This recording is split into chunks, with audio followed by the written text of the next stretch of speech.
देखो बच्चों, कठिन सवाल आसान जवाब। क्योंकि गणित हुआ आसान रे बच्चों, गणित हुआ आसान।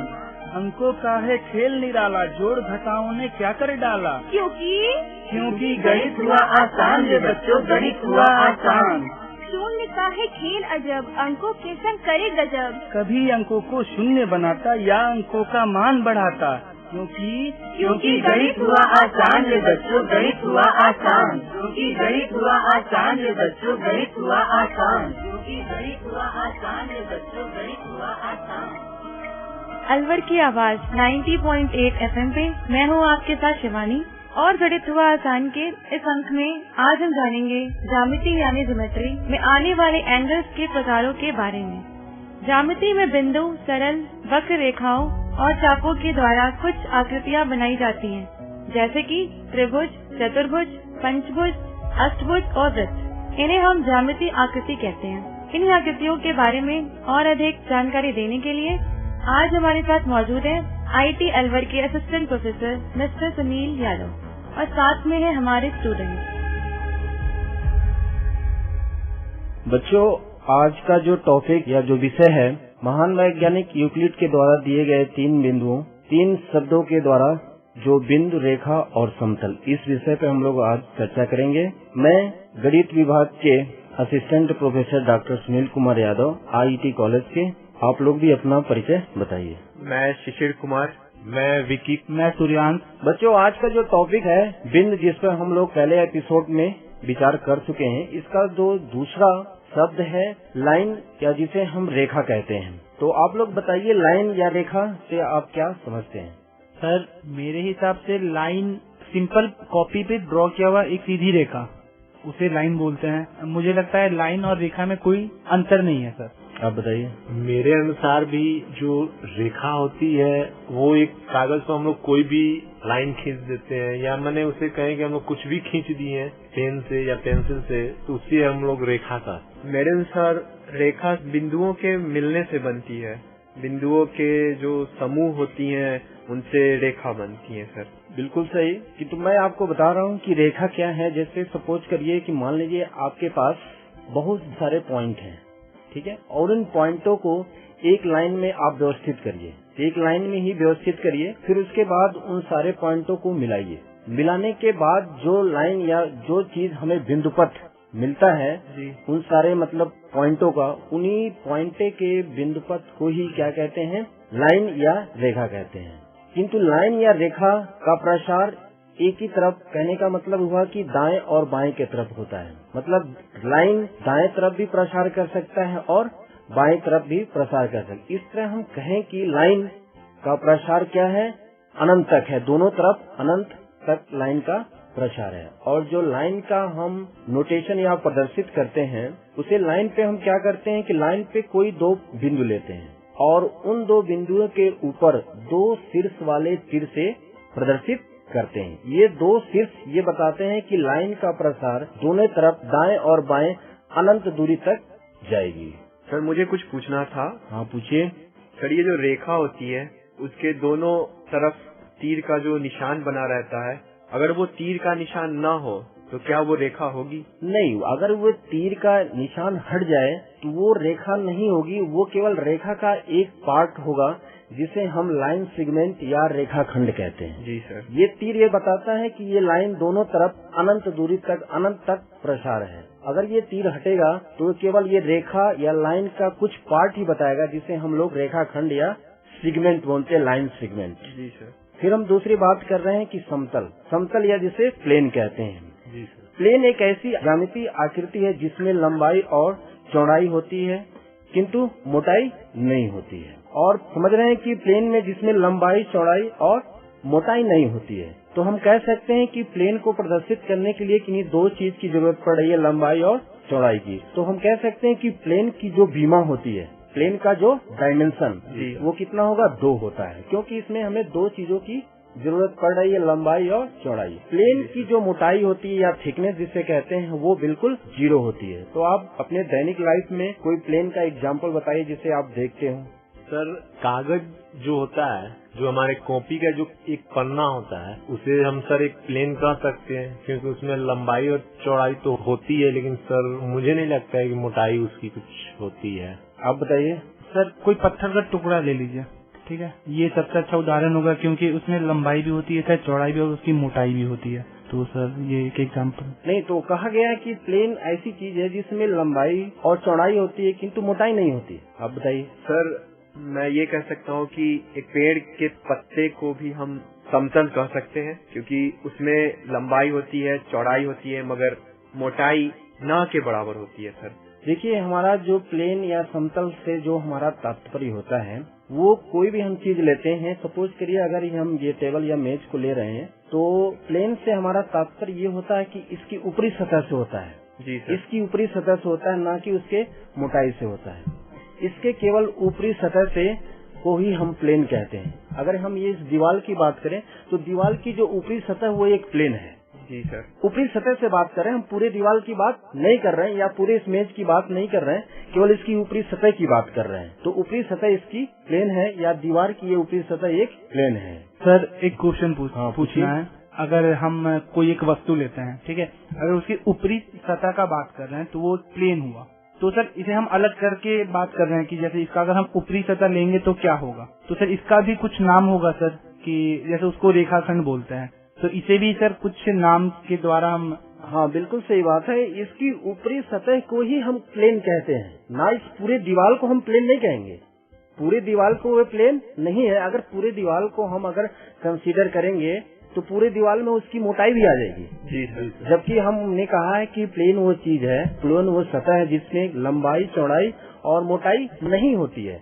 तो उस दीवार की हम केवल ऊपरी सतह की बात कर रहे हैं। इस सेंस में देखा जाए जो प्लेन का जो डिफिनीशन है, जो परिभाषा है, तो प्लेन का दूसरा एग्जाम्पल बहुत सीधा सा एग्जाम्पल, आप एक खेल का ग्राउंड भी ले सकते हैं। खेल का जो ऊपरी ग्राउंड होता है वो भी एक प्लेन ही होता है। ऊपरी ग्राउंड की बात कर रहे हैं, वो भी एक प्लेन ही होता है। जी सर। अगर आपके अनुसार से ये अगर देखा जाए तो कोई भी चीज हम लोग लेते हैं, जैसे अगर मान लीजिए सर हम टेबल लेते हैं, हाँ, टेबल का ऊपरी सतह भी हुआ, वो भी प्लेन हुआ। अगर सर अगर मान लीजिए हम अगर कोई बॉक्स लेते हैं सर, साउंड बॉक्स या लाउड स्पीकर जिसे हम लोग मतलब बोलते हैं, जो शादी वगैरह में हम लोग बजाते हैं, तो वो उसका जो सर ऊपरी सतह होता है उसे भी सर हम लोग प्लेन बोलेंगे। हाँ बिल्कुल। जो साउंड बॉक्स, जो बड़े बड़े साउंड बॉक्स होते हैं, तो आपने देखा ऊपर टॉप पे भी तो साइड में भी लगे। जी सर। साइड में दोनों तरफ लगे होते हैं। तो साइड में जो तरह है वो भी एक प्लेन की तरह, उसका ऊपरी सतह प्लेन की तरह ट्रीट या प्लेन की तरह ही माना जाएगा। पूरे बॉक्स की हम बात नहीं कर रहे हैं, केवल उसकी ऊपरी सतह ही एक प्लेन है। क्योंकि इसमें क्या है, ऊपरी सतह अगर कंसीडर करेंगे हम लोग तो उसमें लंबाई चौड़ाई आएगी, मोटाई हम नहीं कंसीडर कर रहे हैं। जबकि यही प्लेन की परिभाषा है कि लंबाई हो, चौड़ाई हो और वो थिकनेस या मोटाई शून्य हो या जीरो हो। जी सर। मैं एक और प्रश्न पूछना चाहता हूँ हाँ, आपसे। हम जो नदियाँ देखते हैं तो उन नदियों की जो ऊपरी सतह होती है, तो क्या हम उसे भी समतल यानी प्लेन कह सकते हैं? बिल्कुल बिल्कुल। मैंने ये एग्जाम्पल आपसे बताने वाला ही था कि प्लेन की जो नदियाँ होती हैं वो भी एक समतल की तरह ही बिहेव से समतल ही ट्रीट किया जाता है। बिल्कुल सही बात है। तो सर मैं ये भी पूछना चाहता हूँ, पूछना क्या, मैं बस ये आपसे कंफर्म होना चाहता हूँ कि जो हमारे खेतों में जो मैदान होते हैं उनकी भी ऊपरी सतह प्लेन ही होती है। जी। फिर इसका नेक्स्ट जो हम शब्द पे विचार करने जा रहे हैं, संपाती बिंदु या जिसे संरेख बिंदु या कोलिनियर पॉइंट बोलते हैं। जी सर। कोलिनियर पॉइंट या संपाती बिंदु या संरेख बिंदु कहते हैं। तो इस विषय में आप लोग का क्या विचार है, किसे कहते हैं संपाती बिंदु या संरेख बिंदु? सर संरेख बिंदु मतलब एक ही बिंदु से होके एक से अधिक रेखाएं निकलती हो। क्या बोला आपने, दोबारा बोलिए। एक बिंदु है सर, उससे सर एक से अधिक रेखाएं उससे गुजर के निकलती। नहीं, बिल्कुल गलत है ये। आप बताइए। मेरे अनुसार से सर एक या एक से ज्यादा जब बिंदु है और एक ही लाइन, एक ही मतलब प्लेन में, एक ही लाइन में है, एक ही सीध में है, तो उनसे होकर जो रेखा गुजरती है संपाती बिंदु कहते हैं। बिल्कुल सही। आप बताइए। जी सर, मैं अपने सहपाठी विकी से सहमत हूँ और मैं भी ये कुछ कहना चाहता हूँ कि संपाती बिंदु वह बिंदु है जिससे एक रेखा गुजरती है, उस रेखा पर एक से ज्यादा बिंदु हो। मैं यही कहना चाहता हूँ सर। देखिए, संपाती बिंदु या संरेख बिंदु का मतलब ये है कि जब दो या दो से अधिक बिंदु दो या दो से अधिक बिंदु एक ही रेखा पे स्थित हो तो हम कहते हैं कि ये बिंदु एक ही रेखा पे हैं, मतलब एक ही सीध में है, मतलब सारे बिंदु क्या है, एक ही रेखा पे हैं, तो इसे हम कहते हैं कि संपाती बिंदु। जी सर। अगर सर मान लीजिए 10 बिंदुएं हम लेते हैं, जिसमें से सर 5 बिंदु एक ही रेखा पर लाई करती है, बाकी की 5 बिंदुएं में 3 बिंदु अलग एक रेखा बना रही है, बाकी की 2 बिंदु अलग एक रेखा बना दे रही है, तो क्या सर मतलब उन 10 बिंदुओं को हम लोग संपाती बिंदु कहेंगे या नहीं? 10 बिंदुओं को आप जब कंसीडर या मान रहे हो, 10 बिंदुओं को जब एक साथ ले रहे हो, तो आप ये नहीं कह सकते कि 10 बिंदु संपाती हैं। जी। उनमें से कुछ बिंदु संपाती हैं, कुछ नहीं संपाती हैं, किंतु ये सारे जो 10 बिंदुएं लिए हैं आप एक प्लेन में कह सकते हैं कि ये सारे बिंदु क्या है, एक प्लेन में है, किंतु ये कोई जरूरी नहीं है कि सारे संपाती हैं। उसमें से कुछ क्या है संपाती और कुछ संपाती नहीं है। जी सर। मैं एक और बात आपसे पूछना चाहूँगा। हाँ पूछिए। आपने अभी कुछ क्षण पहले बताया कि रेखा बिंदुओं का समूह है, तो सर ये एक रेखा पे बहुत सारी बिंदुएं हैं जी, और आपने बताया कि संपाती बिंदु वह बिंदु है जो एक रेखा पर 2 या 2 से अधिक बिंदु हों। जी। तो सर रेखा भी तो बिंदुओं के मिलने से बनी। बिल्कुल। तो सर हर रेखा को संपाती बिंदु कह सकते हैं? बिल्कुल कह सकते हैं, क्योंकि जो रेखा की उत्पत्ति है वो बिंदुओं के ही अरेंजमेंट से ही हुआ है। जी सर। बिंदुओं के अरेंजमेंट से ही आपको क्या मिलता है, रेखा कहते हैं। जी सर। मेरा एक छोटा सा सवाल ये है, क्या आप बताइए 2 बिंदु क्या हमेशा संपाती होती हैं कि नहीं? हाँ सर। आप बताइए। सवाल ये है कि 2 बिंदु क्या हमेशा संपाती होती हैं?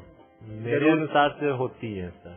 होती है सर। जी सर, होती है। बिल्कुल सही बात है कि 2 बिंदु हमेशा संपाती होती हैं, क्योंकि उन 2 बिंदु से अगर कोई भी मिलाती हुई लाइन कोई भी खींचेंगे तो वो दोनों बिंदु एक ही लाइन पे रेखा पर इसलिए कहते हैं कि 2 बिंदु हमेशा संपाती होती है। दूसरे पॉइंट या शब्द पर हम विचार करें जिसे हम कोप्लेनर पॉइंट या एक समतली बिंदु कहते हैं। कोप्लेनर पॉइंट या एक समतली बिंदु, तो इससे क्या मतलब है, आप बताइए अपना विचार। सर एक क्वेश्चन था। हाँ पूछिए। सर अभी आपने बोला कि संपाती, ठीक है, उसके बाद आपने बोला कि संरेख वर्ड भी यूज किया था सर, ठीक है, तो संरेख और संपाती सेम चीज है? हाँ, दोनों एक मतलब दोनों सेम ही चीज है, एक ही चीज के 2 नाम है। कहते हैं ना कि एक सिनोनिम्स है, थैंक यू। पर्यायवाची। कोप्लेनर पॉइंट या एक समतली बिंदु से क्या मतलब है, आप लोग बताइए। एक समतलीय बिंदु सर हम उसे कह सकते हैं जो एक ही समतल में हो। बिल्कुल सही बात है, मतलब ऐसे बिंदु जो एक ही प्लेन में स्थित हो उसे हम कहते हैं कि एक समतली बिंदु। जैसे अगर इस टेबल को आप कंसीडर माना जाए तो इस टेबल पे कोई भी पॉइंट लेंगे, इस टेबल के अंदर इस पे ही होगा, तो हम कहेंगे कि हमने जो भी पॉइंट लिया है वो इस टेबल पे ही है या इस समतल पे ही है, तो हम कहेंगे ये सारे पॉइंट क्या है, एक समतली है। दूसरा पॉइंट जो हम लोग के सामने आता है रेखाखंड, ये जिसे लाइन सेगमेंट कहते हैं सर। लेकिन अगर वो एक ही प्लेन पर मतलब जितनी भी बिंदु है सभी समतलीय हैं, तो मतलब सर ये हम लोग कह सकते हैं कि जो संपाती बिंदु होती है वो भी समतलीय है? नहीं, अगर वो लाइन समतल में, अगर वो लाइन जो आपने खींचा, अगर वो लाइन प्लेन पे लाई करेगा, क्या होगा, वो लाइन प्लेन के अंदर है, इसका मतलब वो पॉइंट भी क्या है, उस प्लेन के अंदर है, तो ये क्या होगा, एक संपाती या एक कहना है कि एक ही प्लेन में होगा। ये जरूर नहीं है कि वो लाइन उस प्लेन में लाई करे, स्थित हो। जी सर। तो रेखाखंड के बारे में आप कुछ बताइए, जिससे पहले अभी कुछ समय पहले हम लोग विचार किए थे इस पे। आप बताइए रेखाखंड किसे कहते हैं, या लाइन सेगमेंट जो अगर दोनों तरफ अगर तीर का निशान अगर ना रहे तो जैसे उस चीज को रेखाखंड बोलते हैं, मतलब जिसकी एक सीमित लंबाई हो, कह लिया जाए लंबाई हो, उसे ही रेखाखंड। आप बताइए सर। मुझे लगता है मतलब जैसा नाम से कि रेखाखंड, तो सर मतलब ऐसी रेखा जिसको हम लोग विभाजित कर सके, छोटे छोटे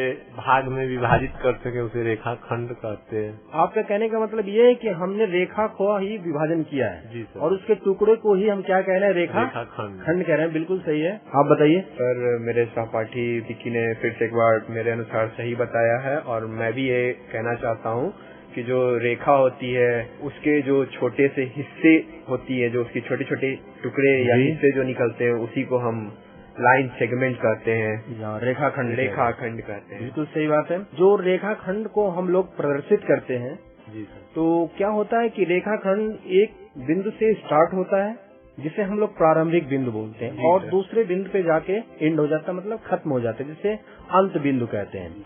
अगर किसी रेखाखंड का प्रारंभिक बिंदु ए हो और अंत बिंदु बी हो, तो रेखाखंड को जो प्रदर्शित करने का हम लोग का तरीका है, उसे क्या लिखते हैं, ए बी, और ए बी के ऊपर मतलब ए बी के शीर्ष पर हम एक लाइन खींचते हैं जिसे हम लोग बार बोलते हैं। जी सर। और उसके ऊपर हम दोनों साइड या किसी एक साइड हम एरो का चिन्ह नहीं लगाते हैं। ये बार केवल रेखाखंड को बताता है। अगर हमने एरो लगा दिया, अगर एक तरफ एरो लगाया तो वो दूसरा चीज बताने लगेगा, अगर दोनों तरफ लगाया तो वो रेखा बता रहे। तो हम दोनों तरफ इसके एरो नहीं लगाते, केवल सिंपल हम बार का यूज करते हैं, उसके ऊपर लाइन का यूज करते हैं रेखाखंड को प्रदर्शित करने के लिए। जी सर।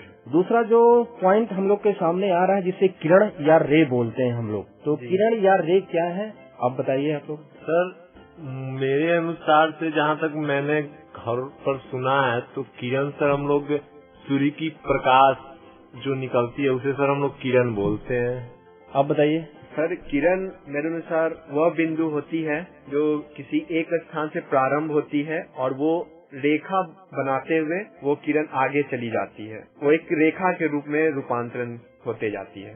बिल्कुल सही बात है, आप बताइए। सर मैं अपने दोस्त से सहमत हूँ, मुझे लग रहा है इसने सही बताया है सर।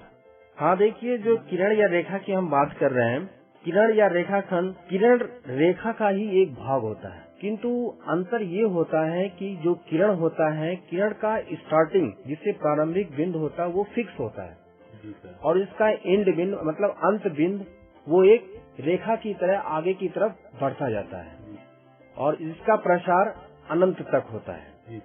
किरण का जो प्रारंभिक बिंदु होगा वो फिक्स होता है, क्या फिक्स होता है, जिसका प्रसार अनंत बिंदु तक होता है, इसे ही हम किरण कहते हैं। जी सर। सर तो मतलब जो सर सूर्य की प्रकाश निकलती है तो उसे सर किरण नहीं बोलते हैं? क्यों किरण बोलते हैं हम लोग? तो सर उसे भी किरण बोलते हैं, और ये जो आप बता रहे हैं ये रेखा जो कि अनंत तक जाती है और एक बिंदु से प्रारंभ होती है, इसे भी किरण बोलते हैं। जी जी। तो सर दोनों किरण में फर्क क्या है, अंतर क्या है? जहाँ पे हम ये कह रहे हैं कि हम अपने टॉपिक से जो विचार कर रहे हैं कि किरण क्या है जिसका प्रारंभिक बिंदु फिक्स होता है, तो वो सूर्य जो है उस किरण के लिए फिक्स है। जी सर। और वहाँ से किरणें निकलकर हमारे तरफ आ रही हैं, उसका जो स्टार्टिंग पॉइंट है, जो प्रारंभिक बिंदु है, जो जिसे हम सूर्य कर रहे हैं, वो चीज किरण के लिए क्या है, फिक्स है। जी सर। तो वो इसके लिए प्रारंभिक बिंदु है, और किरण निकलकर हमारे तरफ आ रही है जो अनंत तक दूरियां तय कर हमारे पास आ रही है। बिल्कुल सर। तो ये किरण हुई। दूसरा शब्द जो हमारे सामने आ रहा है कोण, जिसे एंगल कहते हैं, तो एंगल या कोण के विषय में आप लोग कुछ बताइए। मैं कह सकता हूँ कि कोण दो रेखाओं के मिलने से बनती है, और वो दो रेखाएं अपनी अलग दिशा में हो और ना कि अपनी ही दिशा में हो, अपनी सेम दिशा में हो। वो दो दिशाएं उन दोनों रेखाओं की भिन्न होनी चाहिए, तो वो एक कोण को उत्पन्न करती है। या तो आपको कहने का मतलब कि दो रेखाएं की दिशा भिन्न होनी चाहिए, तो कोण जिसे हम एंगल कह रहे हैं, तो वो कोण उन रेखाओं पे कहाँ बनेगा? सर वो एक प्लेन पे बनेगा, समतल पर खींची हुई दो रेखाएं। मेरे अनुसार से सर दो रेखा नहीं बोलेंगे हम, मतलब दो किरणें बोल सकते हैं।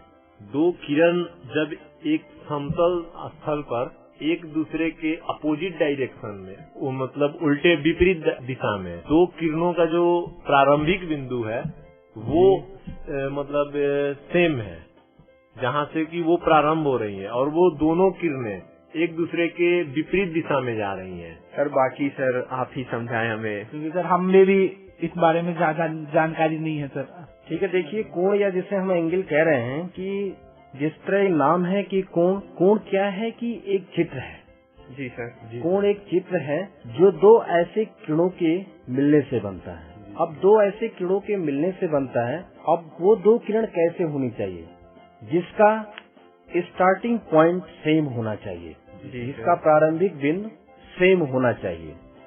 अगर सपोज करिए कि आपके पास अगर दो पेन है, दो पेन को मतलब इनकी प्रारंभिक बिंदु को आप ये मिलाकर पकड़ लीजिए, तो उनके बीच में कोई गैपिंग होगी। सपोज करिए कि हमारा पहला पेन एक किरण है और दूसरा पेन दूसरा किरण है, तो उनके बीच में जो गैपिंग होती है, जी सर, आप पेन को सटा के नहीं पकड़ना, उनके बीच में कुछ गैप या कुछ जगह रखनी है।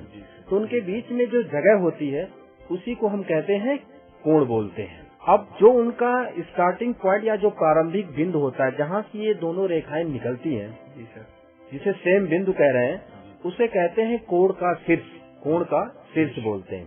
और ये जो दोनों किरण होती हैं इसे कहते हैं कोण का भुजा, कोण का भुजा कहते हैं, जैसे एंगल ऑफ साइड्स कह लेते हैं। जी सर।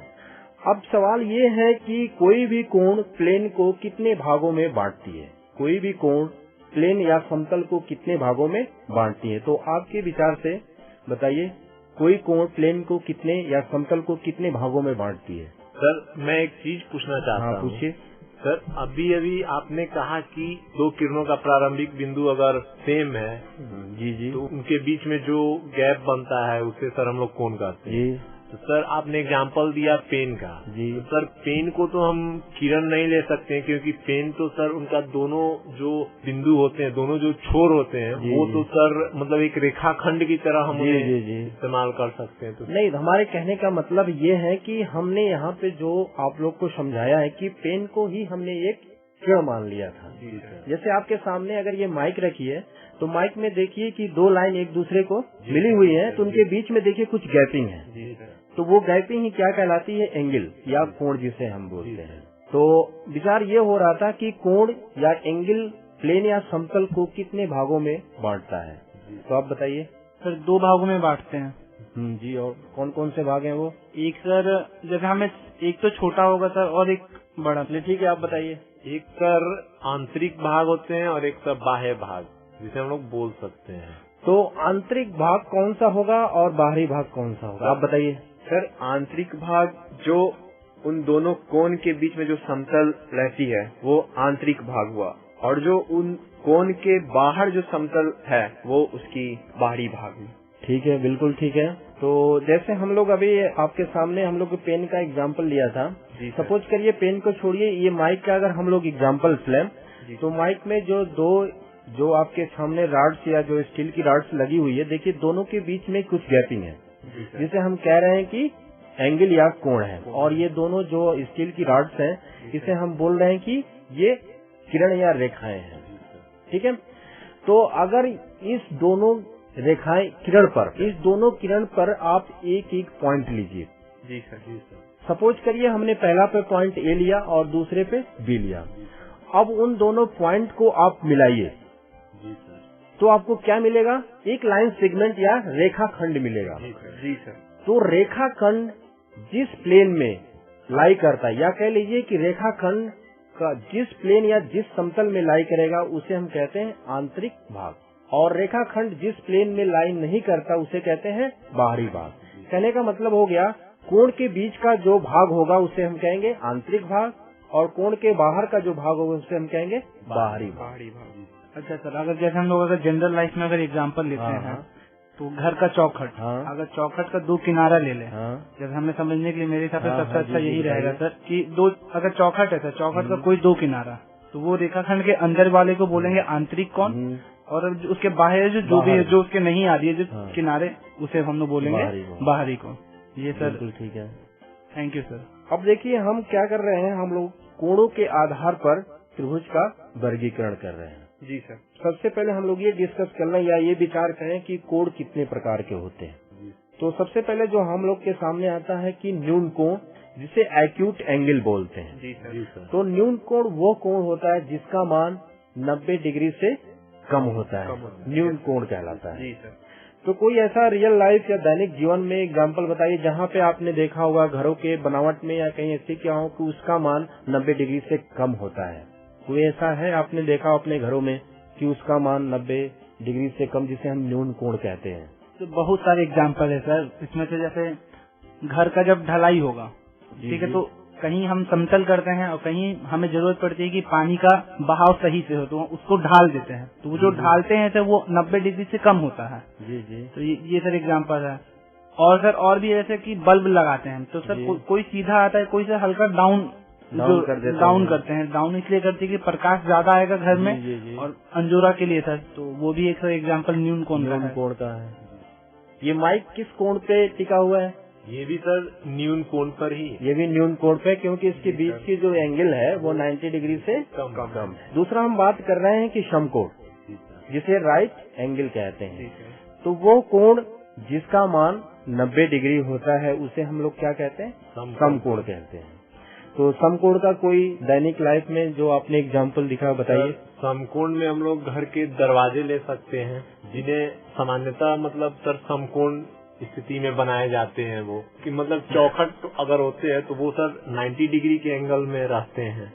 जी बिल्कुल बिल्कुल, आप बताइए। पर इसे हमेशा हम लोग नहीं बोल सकते हैं, क्योंकि सर ये हमारे ऊपर डिपेंड करता है कि कब हमें चौखट कैसा बनाना है, कैसा नहीं बनाना है। तो ये सर मैंने सामान्यतः कहा कि मतलब हम लोग वही घरों में यूज करते हैं।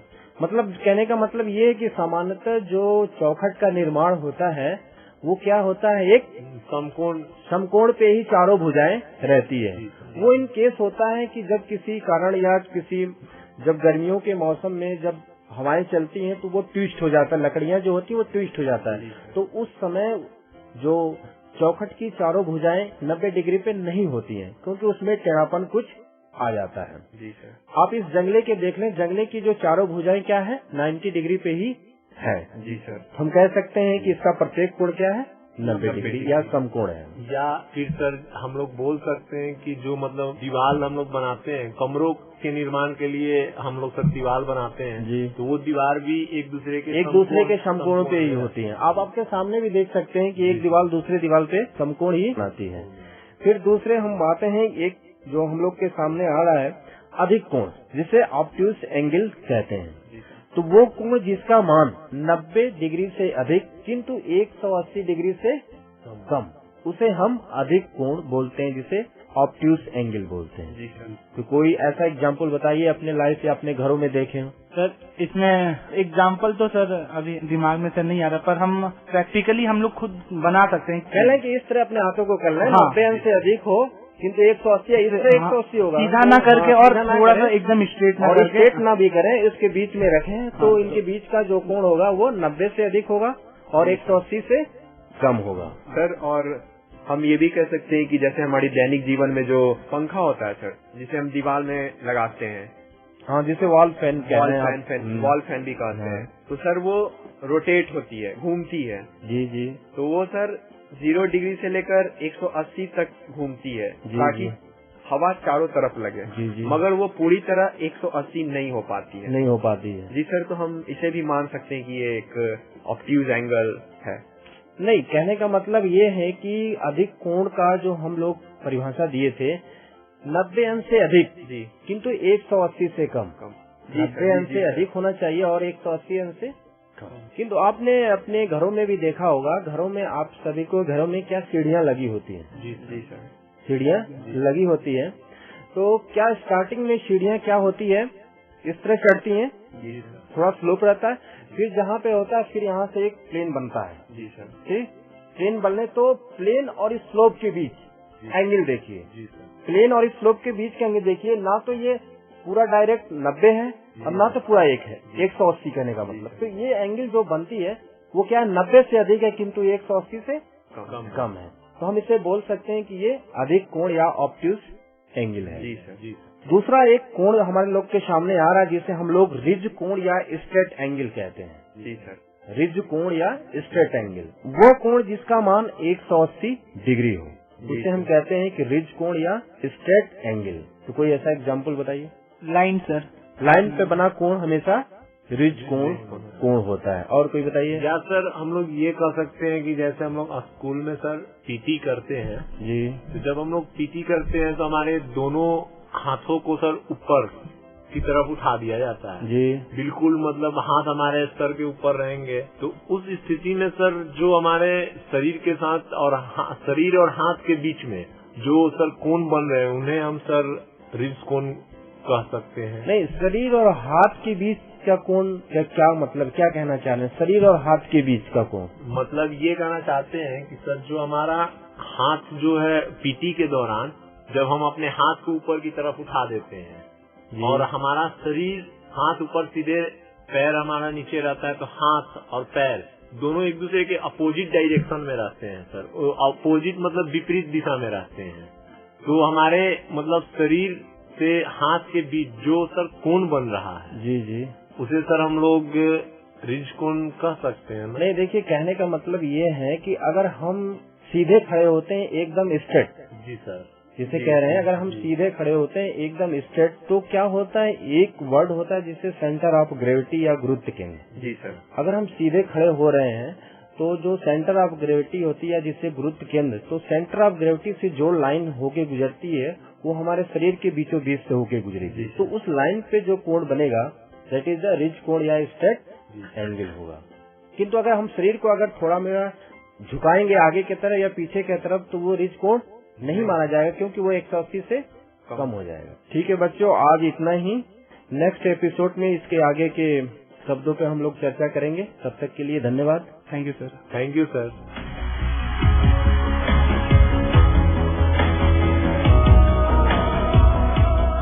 तो अब तो आप जान ही गए होंगे कि ज्यामिति में एंगल्स कितने प्रकार के होते हैं और इनको हम अपनी लाइफ में किस तरह से यूज करते हैं। इस विषय के बारे में आपको जानकारी दे रहे थे IIT अलवर के assistant professor mister Sunil Yadav. ये प्रोग्राम भारत सरकार के विज्ञान एवं प्रौद्योगिकी विभाग द्वारा उत्प्रेरित एवं समर्थित किया गया।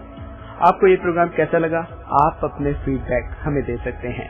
अपने फीडबैक देने के लिए हमारा पता है कम्युनिटी रेडियो अलवर की आवाज 90.8 megahertz, IIT group of institutions, north extension, MIA Alwar, Rajasthan. हमारे फोन नंबर हैं 9587908908 और दूसरा नंबर है 0144512190। आप हमें मेल भी कर सकते हैं। हमारी ईमेल आईडी है radioalwar@gmail.com। अब अपनी दोस्त शिवानी को दीजिए इजाजत। अगली बार कुछ और नया लेके जुड़ेंगे आपके साथ। आप सुनते रहिए अलवर की आवाज 90.8 FM।